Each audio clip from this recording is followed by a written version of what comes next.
Hello tout le monde, coucou, je suis contente de vous retrouver aujourd'hui. Moi je suis Fabi, un petit fil.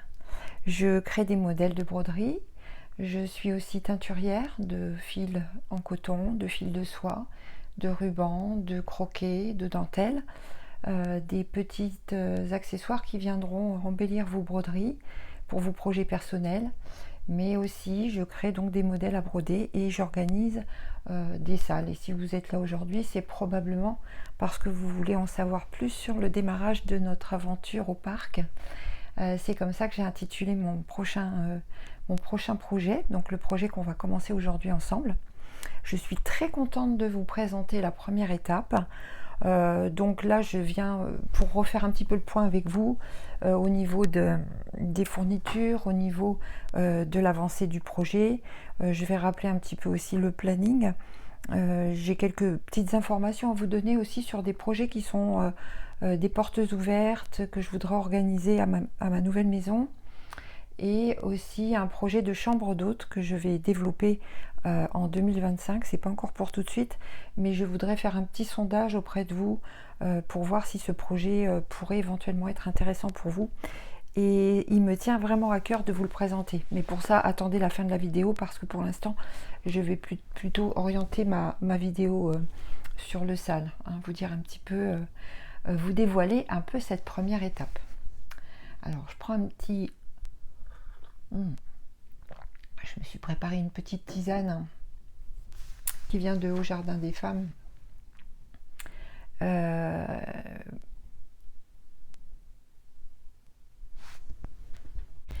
Voilà, donc dans la première partie de cette vidéo, je vais vous parler donc du projet du SAL, de la première étape. Je vais d'abord vous la montrer. Donc moi de mon côté, j'ai déjà bien avancé le projet. J'ai déjà fait les deux autres scénettes qui sont de chaque côté de la scénette centrale que je vais vous présenter tout de suite. Donc j'ai mis des petits morceaux de tissu pour que vous ne puissiez pas voir la suite, puisque c'est un projet mystère. Donc je vous présente la première scénette, la scénette centrale. Donc vous voyez, elle représente sur les côtés des roseaux et au centre en bas, ce sont des nénuphars. Parce que dans un parc, quand on se promène, on peut trouver toutes sortes de choses, y compris des petits étangs sur lesquels on a parfois la chance de voir ce genre de fleurs, hein, les nénuphars. Voilà, donc ça c'est la première scénette. Je l'ai faite avec les fils. Moi, je vais vous remontrer pour que vous puissiez voir l'effet du fil Magic. Vous voyez en bas les nénuphars. Vous voyez l'effet brillant du fil Magic. C'est très léger. C'est exactement l'effet que je souhaitais rendre sur les broderies. Quelque chose de très simple, de très léger, de très fin. Donc le fil Magic, je préconise de le broder avec un fil à l'aiguille pour les toiles 12 et 14, pour les toiles 16 et 14. Pour ma part, j'ai utilisé la toile 16 fils de chez Zweigart Lune Argentée, la 7011. Les personnes qui veulent travailler sur une toile Aïda m'ont dit qu'il n'existait pas cette référence-là chez Zweigart, mais choisissez à ce moment-là une toile qui soit gris très très clair. Vous voyez, c'est un gris très très clair. Voilà, donc j'ai travaillé avec les fils feuillage pour le feuillage le plus lumineux, là, qui est en haut, le fil mousse, le fil vert clair, vert foncé, le fil Florette, le fil Magic Héloïse, le fil Castle pour les roseaux et le fil Flanelle pour l'encadrement gris. Voilà, parce que j'aime toujours ce fil et je trouve qu'il fait il rend bien sur les broderies, donc je l'ai utilisé encore cette fois-ci. Voilà pour la première étape. Donc on est au début de notre parcours dans le parc. Il va suivre donc deux autres scénettes qui seront juste à côté de la scénette centrale, l'une à gauche et l'autre à droite.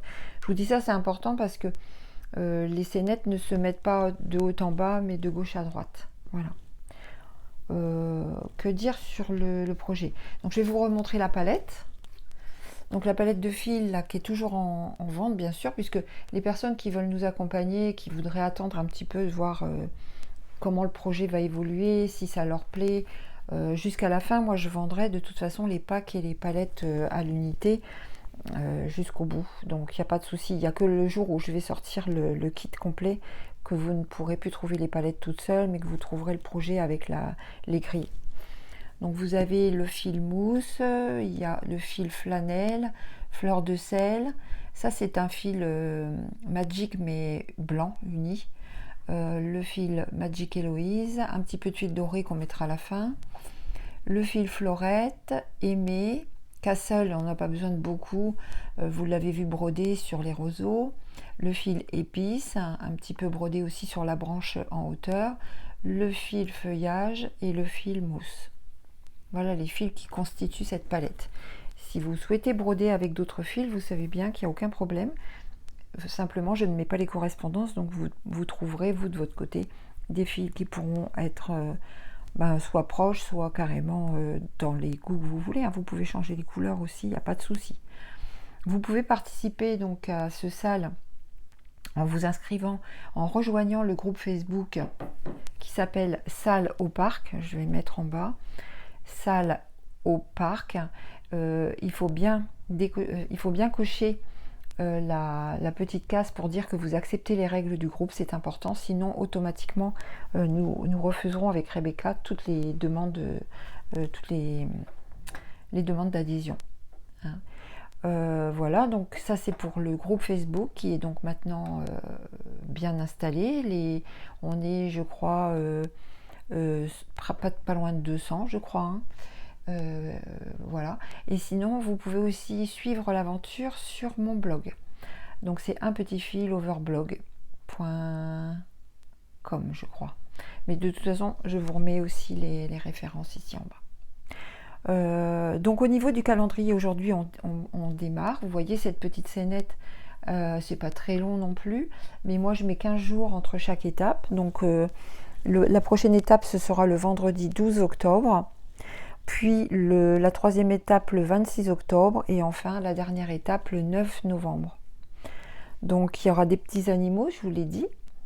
Là on va faire donc, comment dire, à l'intérieur de cette petite scénette et des autres scénettes, il y aura des choses qui viendront remplir l'espace qui est laissé vide à l'intérieur de la scénette. Donc pour l'instant je ne vous en dis pas plus, mais je vous donnerai bout à bout tout le projet. Pour les personnes qui le souhaitent, je vous donne aussi le nombre de points. Donc la broderie dans son ensemble fait 172 sur 83 points.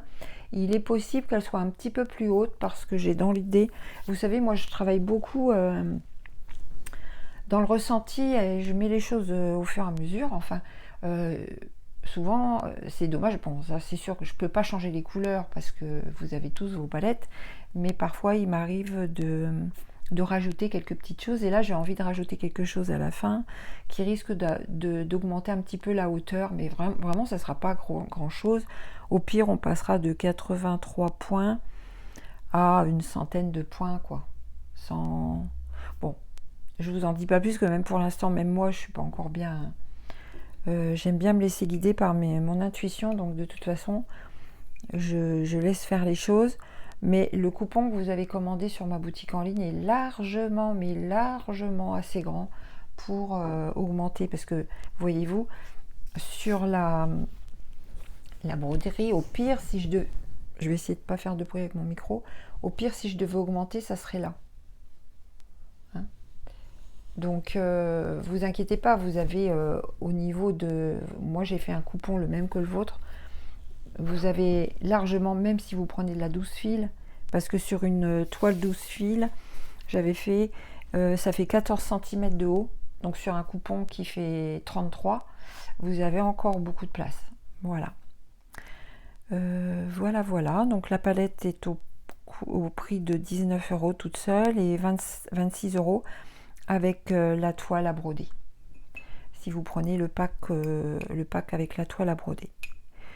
Voilà, je pense avoir fait le tour.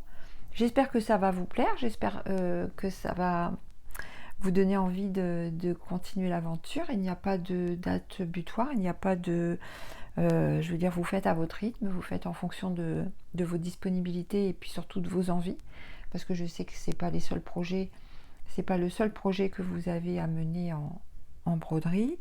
Donc il n'y a pas de problème à ce niveau-là, vous savez très bien. Ce que je vous demande juste, c'est de télécharger les grilles au fur et à mesure que je les propose, parce qu'à la fin du sale, je dirais que fin novembre, on va arrêter j'arrêterai le sale, donc à ce moment-là, je vais enlever les grilles de l'accès gratuit. Donc récupérez bien vos grilles surtout. Voilà.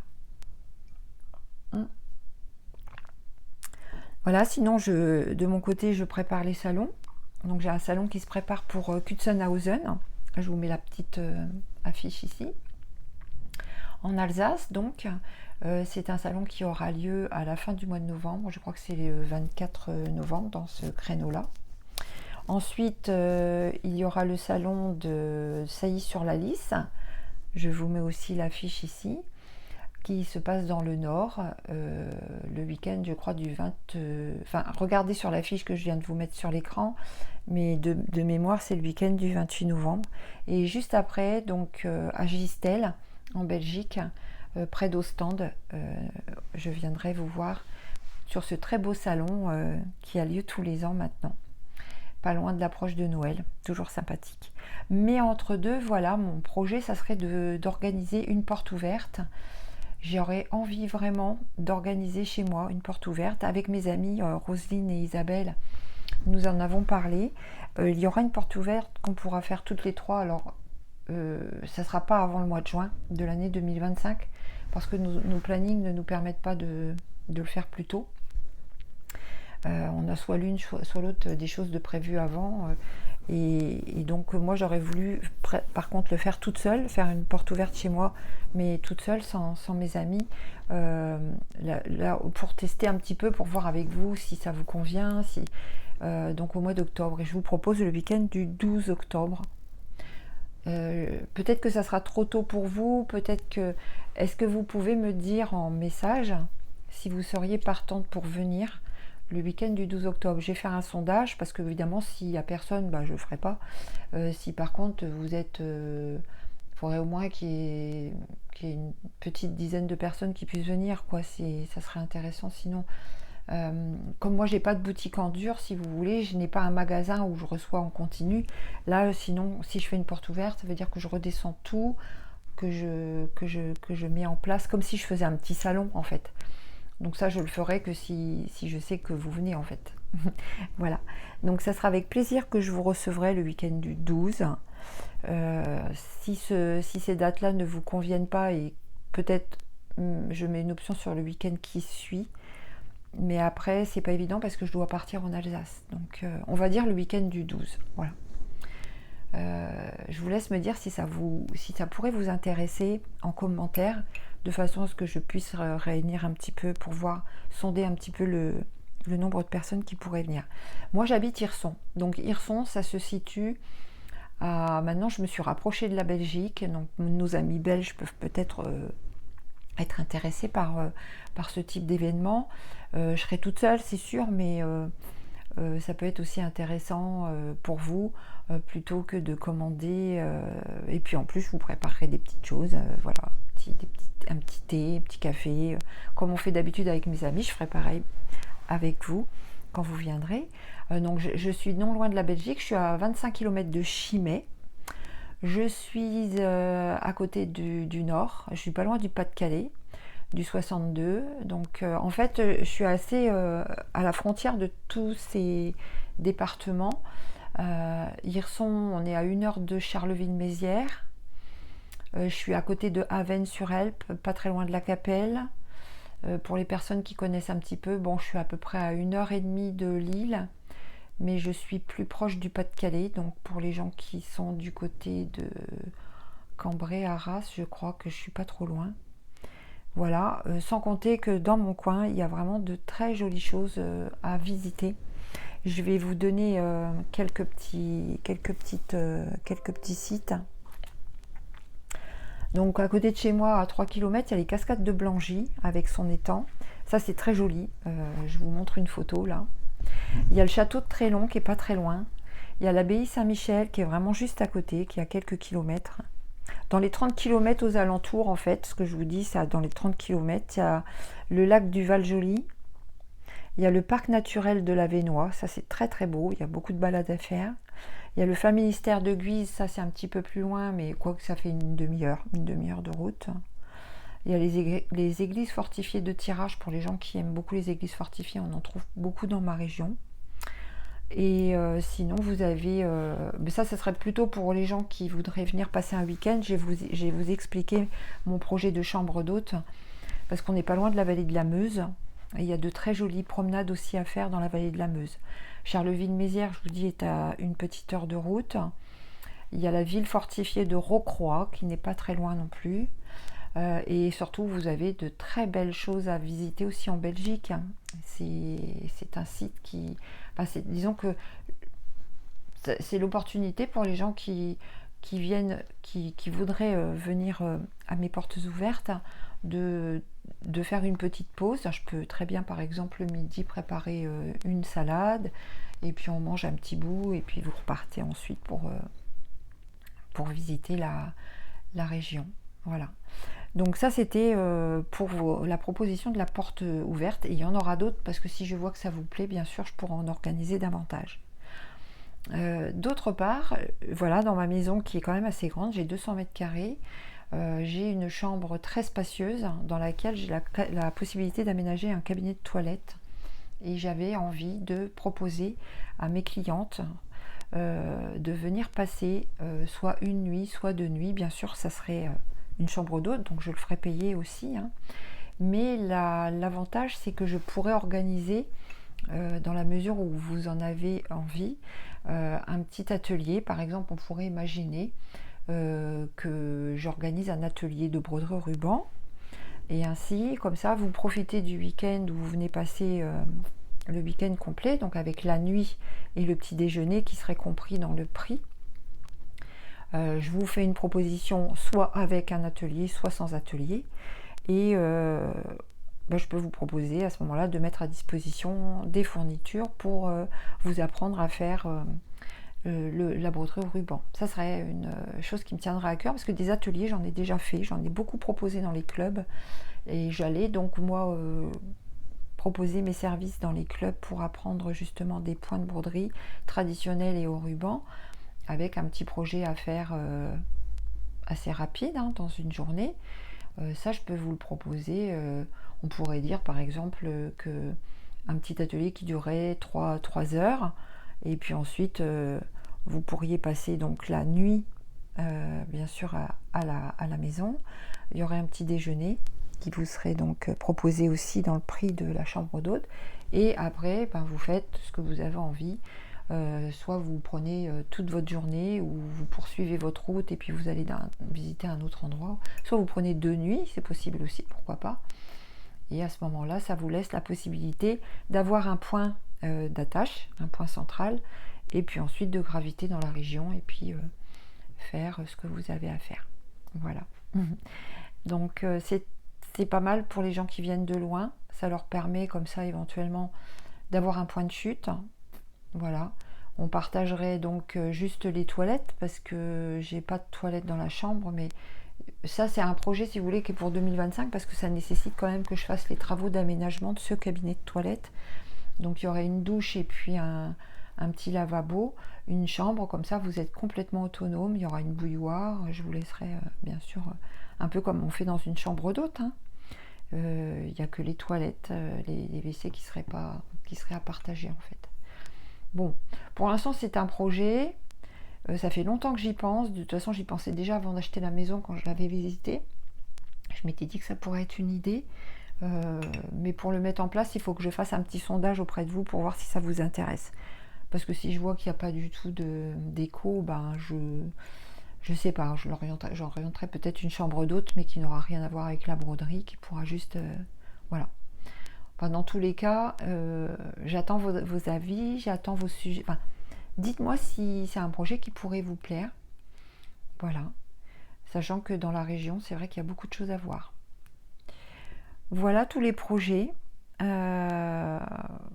Bah écoutez, j'ai aussi, je peux vous en parler maintenant, le projet de faire un nouveau, une nouvelle broderie pour l'hiver. Ça sera pas un salle d'hiver, ça sera pas un salle de Noël avec, vous savez, comme moi j'aime pas trop faire les choses juste de Noël. Ça sera plus quelque chose d'hiver, comme je fais tous les ans. Pour l'instant, j'ai des idées. Je suis en train de commencer à travailler sur mon logiciel, mais j'ai pas encore vraiment tout bien bloqué. Donc de toute façon, c'est un projet que je lancerai quand ce projet du parc sera terminé. Parce que je veux pas mener 2 salles en même temps, c'est beaucoup trop de travail. Là, vous voyez, ça a été très long de préparer toutes les commandes. En plus, j'ai été malade, j'ai attrapé, je pense que j'ai dû attraper le Covid qu'Alice a ramené à la maison. C'est très probable que j'ai eu ça, parce que j'ai été 2 jours complètement pouf. Du coup, j'ai pris beaucoup de retard dans l'envoi des commandes, et je vous prie de m'excuser pour ça. Mais je crois que de toute façon, tout le monde a reçu, donc c'est le principal, c'est que tout le monde ait eu ses palettes au jour du démarrage. Voilà. Donc le nouveau projet pour l'hiver, je vous en dirai davantage quand moi-même j'en saurai plus. Et je referai donc une petite vidéo pour vous parler de tout ça. Merci en tout cas pour votre enthousiasme pour ce nouveau projet que je mène avec vous aujourd'hui. Tous les 15 jours, donc j'aurai le plaisir de vous retrouver pour vous donner une nouvelle étape. J'avais donné comme date de démarrage le 28 septembre. Il se trouve que j'avais dit vendredi 28 septembre. Or, le vendredi, c'était le 27 et le 28, c'était samedi. Et bien aujourd'hui, on démarrera le 27 au lieu du 28 parce que je suis contente d'avoir pu être dans les temps. Et voilà, je préfère vous annoncer une journée plus tôt qu'une journée trop tard. Voilà, je vous souhaite une très très bonne journée, surtout de belles petites croix. Je vous souhaite plein de plaisir à broder ce projet et surtout de prendre plein de bon temps pour vous, de bonnes ondes et je vous envoie plein de belles ondes pour travailler ce projet au parc. De prendre le temps de vous détendre et de vous accorder ce petit temps pour vous. Voilà, je vous dis à très bientôt. Je vous souhaite un bon week-end, une belle broderie, un bon moment et à très vite. Au revoir.